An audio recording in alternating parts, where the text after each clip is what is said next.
Your Muted. Oh yeah, I gotta mute it. You can tell I don't know nothing about this. We learning on the You couch. just do the volume. Y'all better than me. Way better than me. Hey, this is what you call no shame. Can't have no shame doing this now. Your girlfriend, your boyfriend, your wife, your husband, they are not your therapist. Carrio, when you truly going through something, right, in your relationship, or it might not even be directly relationship related, but whatever you're going through in life, it's got something to do with your relationship.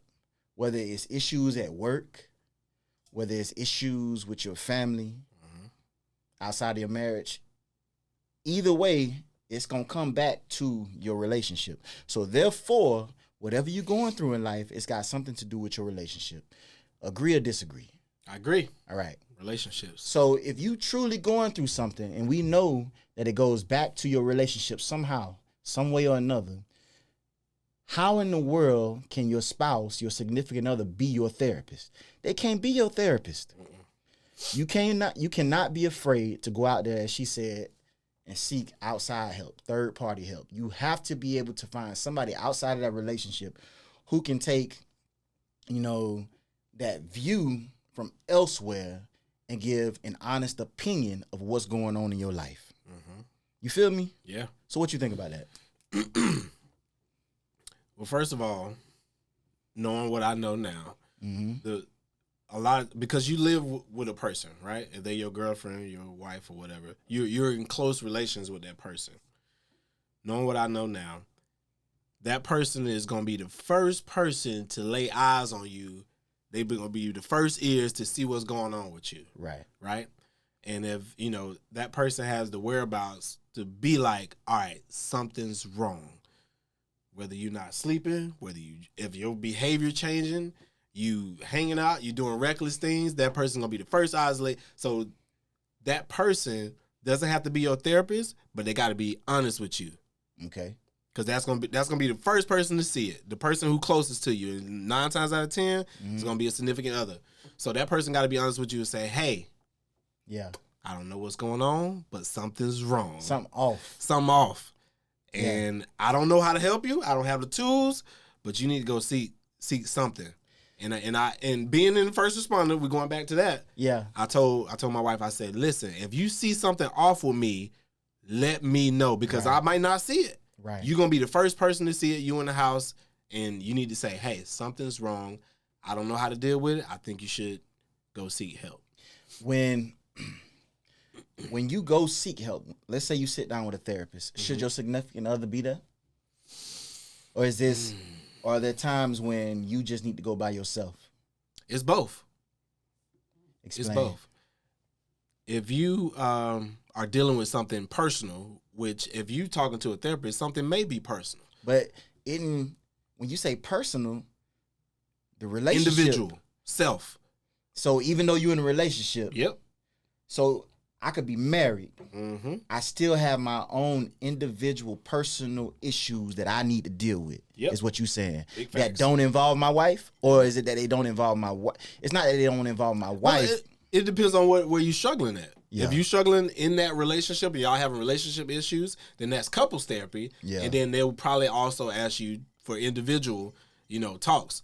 But if you're struggling with something that could be outside of your relationship, we go through a PTSD, the whole nine. If you're struggling with something outside of that, then it's probably best if the person who you are in a relationship with knows something about your therapist sessions. Even if they're not there, they need to hear something. I agree with that. In order to help you. Right, because I'm like, so if I'm going to therapy sessions by myself, but that's fine and dandy. Yeah. But at the end of the day, my significant other, my wife or my girlfriend, shouldn't she have some type of support role? Yes. And you can't fulfill that support role if you have no clue what's going on in therapy sessions, right? One of the realest things I heard is when people go to jail and they do jail for significant times or whatever, they have an addiction, they have whatever it is. Yeah. That person goes to kind of like a work release camp or whatever. Yeah. And there's a bridge between releasing that person from jail and putting them back on the street. Yeah. They call the family in and say, hey, we need to talk to y'all too, because a lot of the family could be, whatever the family's relationship, it could be enabling the bad behavior. Right. So it's a whole dynamic around that. So if you seeking therapy, it could be for a little problem or a big problem. Yeah. Depending on what that is, the people who are around you in your daily life, they need to be a part of that and to help you. Because, you know, a lot of people, you know, you got, like we said, we got relationships. You got relationships with mama, daddy, sister, brother. Yeah. You got relationships with coworkers. So many different relationships. So it's so many. You manage throughout your entire lifetime. You managing so many different relationships, so many different opinions, so many different just relationships in general. It can become taxing. It can extremely taxing. It can. So I'm still stuck with. I feel like if I'm in a relationship, because you get these relationships where one party wants to go and the other party doesn't want to go talk to a therapist. How detrimental to the relationship can that be? You know, speak on it, man. Like, you want to go, but your wife don't want to go, because your wife don't see anything wrong with y'all's relationship, but you see so much wrong with y'all's relationship. You see a little wrong with y'all's relationship, and you just want to talk to a therapist just to make sure that things are going okay. Because it might not be nothing major wrong. It's just something small, but you want to make sure that small thing don't become big. But your wife is like, I don't want to do that. So I've given relationship advice to several friends and several people, acquaintances or whatever, and I tell people, you got to be real with yourself. And before you, especially if you're married, before you just say, all right, F it, I can't deal with it no more. I said, go try to fix that. If the person you caring about, or you in a relationship with, y'all having issues, if you care about them, if it's worth calling me for, then you need to go talk to somebody and try to initiate that therapy. Now, it takes two to tango. Yeah. You can only fight or try to fix. You can only fight with a person that's in the ring, willing to get in the ring with you. Right. So if that person's not willing to get in the ring, then you got a decision to make. Right. You know what I'm saying? You want to, how long do you want to go to put the effort in to fix it? Because once you start getting to that situation where you not giving a damn and you saying, hey man, you know what I'm saying? Once you feel yourself not caring, it's time for you to leave, because it's gonna get dirty, it's gonna get messy. And it's going, especially if kids involved, you're just like, hey, I got to remove myself. Yeah. I've been trying to get your attention. Yeah. I felt like this would have helped us. You didn't want to do that. So I just imagine, I think about how many relationships could be saved if people were just willing to talk to a therapist. But it's so taboo for us in the Black community to talk to that third party person, to invite somebody else into our intimate relationship. Family.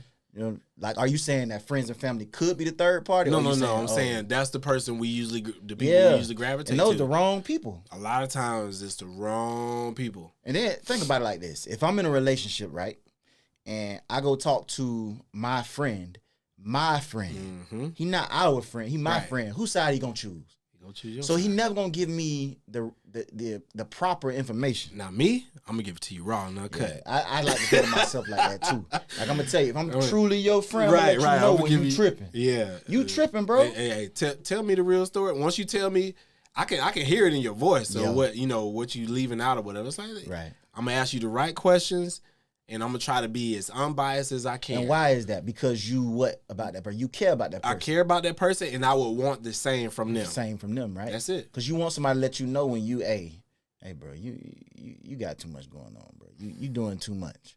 I'll let you know in a heartbeat. Right. Hey, I was talking to a certain person recently, and we was talking about people who take on too much. You know, it's one thing to take on so much. You take on the world, yet then you cry that you got these type of issues mentally, like you struggling mentally. But in reality, if you take the time to just realize, you know what, I'm probably taking on too much responsibility. You know, I need to cut it back. I want to accomplish everything in life before it's my time. Save everybody. You know what I'm saying?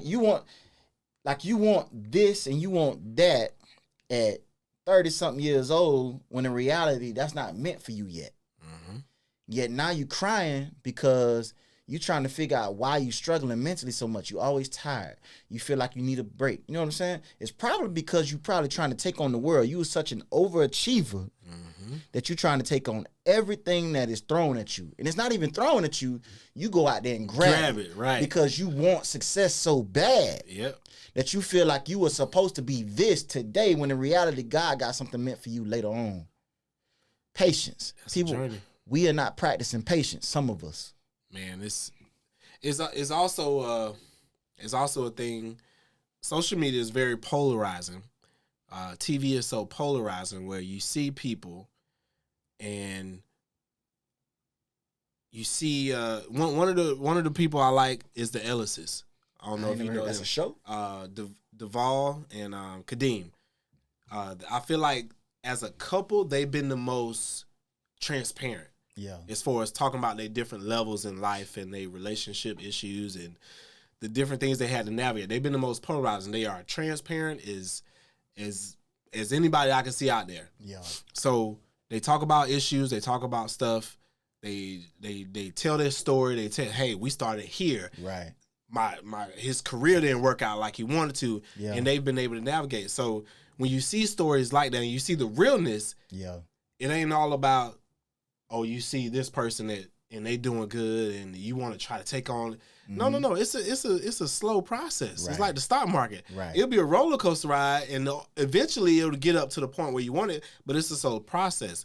If you can find and surround yourself with like-minded people who believe that same mentality, your relationship, your job, your whatever you're trying to achieve, you will feel comfortable and not complacent, but comfortable with where you are right now and where you're trying to go. All my friends, we on the same stuff. We thinking about health, we thinking about wealth, we investing, and then those relationships are fruitful because if they find something or what we call a plug, they're gonna let me know. I got a homeboy on the job right now. They're gonna put you on. They're gonna put me on, and it's vice versa. I'm gonna put them on, and I try to bring that same energy into the household.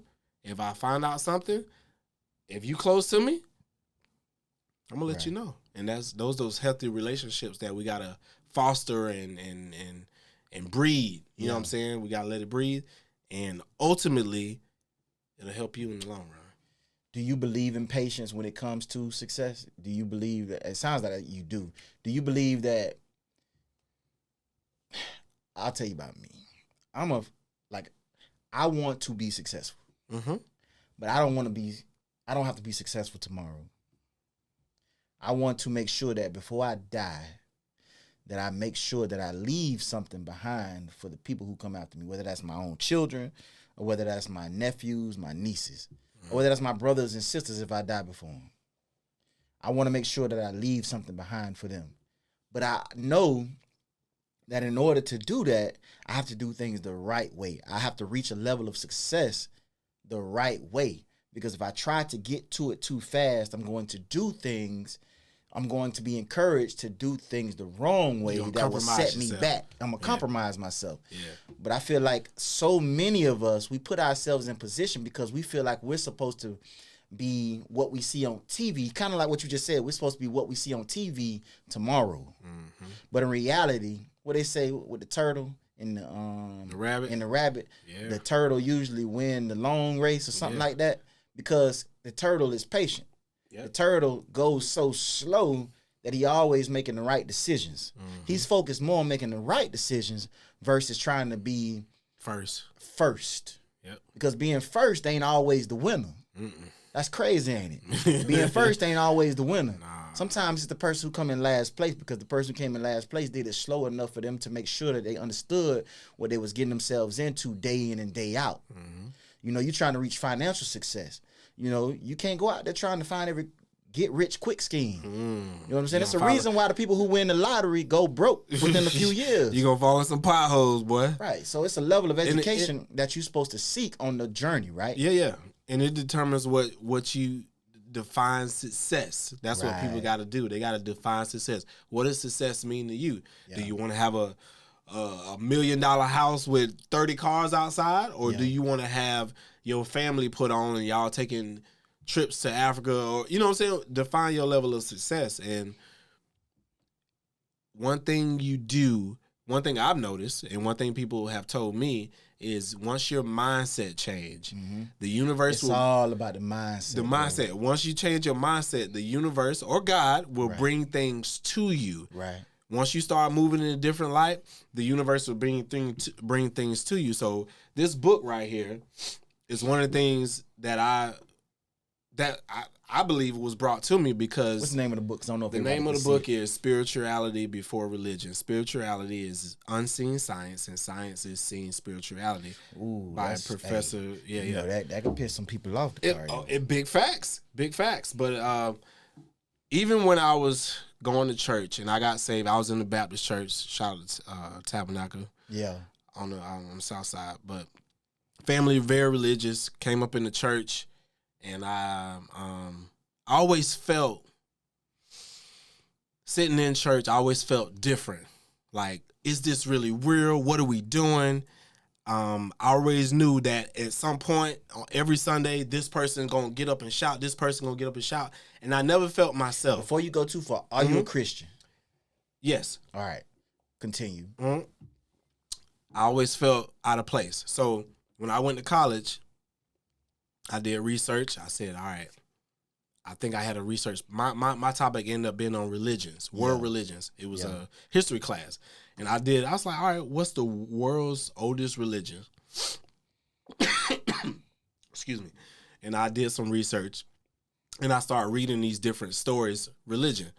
Christianity, I think it was Buddhist, and Islamic. And I started reading these stories, and I started reading certain parts in the Bible and in the Quran and that it tell you to go to. Yeah, a lot of these stories are very close in similarity. Similarity. There you go. They're similar. And so, and I always thought, as African people, what religion was here before? You know, because if you follow religion and you follow science, our history and science go before religion or Christianity, which was brought to us. So what religion did we practice before we was brought over on the boats? Yeah, that's what I was searching for. You know what I'm saying? And going down that rabbit hole, as people say, going down the conspiracy theories. That's a rabbit hole. Right. That's a deep rabbit hole. And a lot of people are not willing to go down that rabbit hole, and it's fine. And they apply whatever religion helps their life.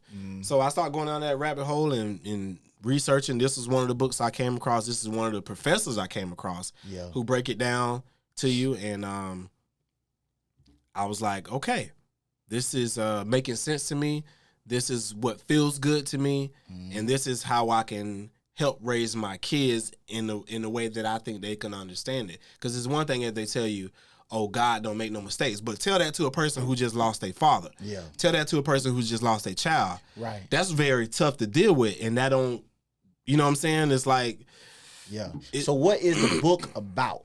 The book is about, if you believe God was a scientist, God knew about elements, God knew about herbs and different things like that. Is that he knew about it or he created it himself?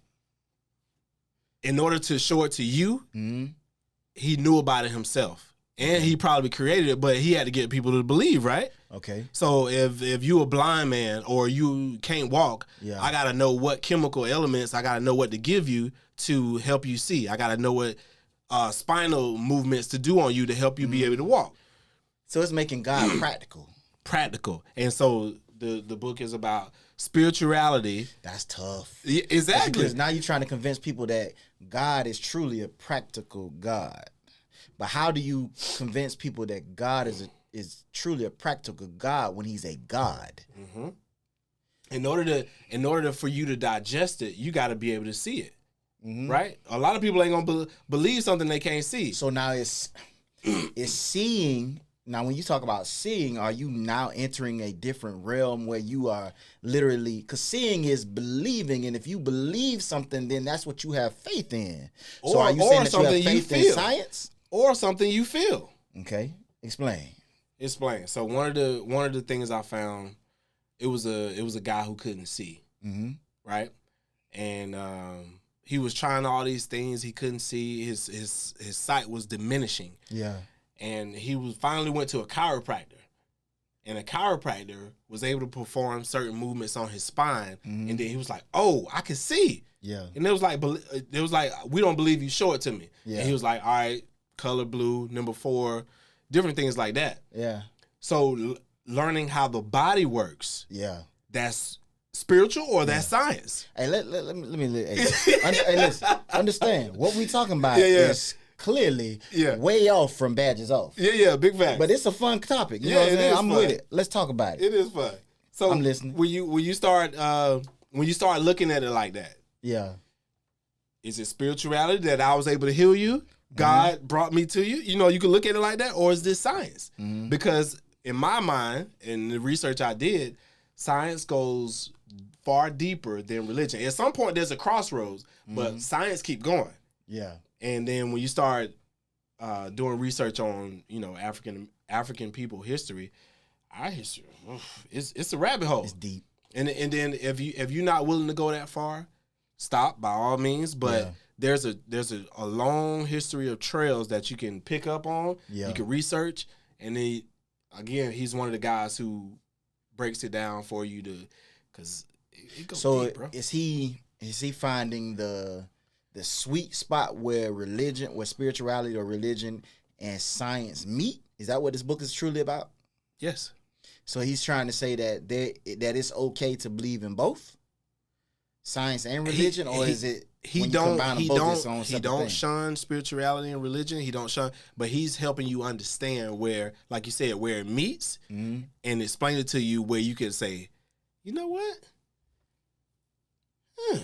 this got some type of ring to it. As a person who hasn't read that book yet, I'm gonna tell you, it sounds like somebody who, you know how they say Jesus don't like people who hot and cold, what they say, lukewarm, and all that kind of stuff. Are we talking about people, in order to read this book and understand this book, are you a person who is towing the line? It's towing the line, like you believe in both.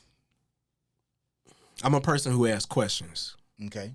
You get what I'm saying? If it don't make sense to me, I was that person where I would go to church and the pastor to me, was preaching the same type of stuff. You get what I'm saying? Whether he preaching about relationships, finances, blase skip, right? Yeah. You're a finances guy. You've invested in properties. If I am to, let's say, build a church, I need people to come. Right. I need to speak a message into the people so they come and help me build this church, right? Yeah. So I don't think it's necessarily God building this church. I think, you know, the people coming and giving me money are spending this church. So same thing with your finances. How you choose to navigate that realm is the mindset. Yeah. How you approach it. What things are you willing to give up to get what you're trying to accomplish? Well, what things are you willing to sacrifice to who? Sacrifice to who? See, because a lot of religious folks, we say 10%. I'm willing to sacrifice this to God for this in return. So if you believe you giving up 10% of your salary is going to get you into heaven, that's what you believe. But if you believe in doing kind acts and being good to people, is that not going to get you into heaven? Yeah, because it's not, you can't just think that just because you tithe every Sunday that you're going to heaven. It's a multitude of things that you need to do on a daily basis. Heart. Right. It's in here. It's the measurement of your heart. It's in here. So it's different things that when you read the Bible and you go to church, it's different things that I couldn't understand. I was like,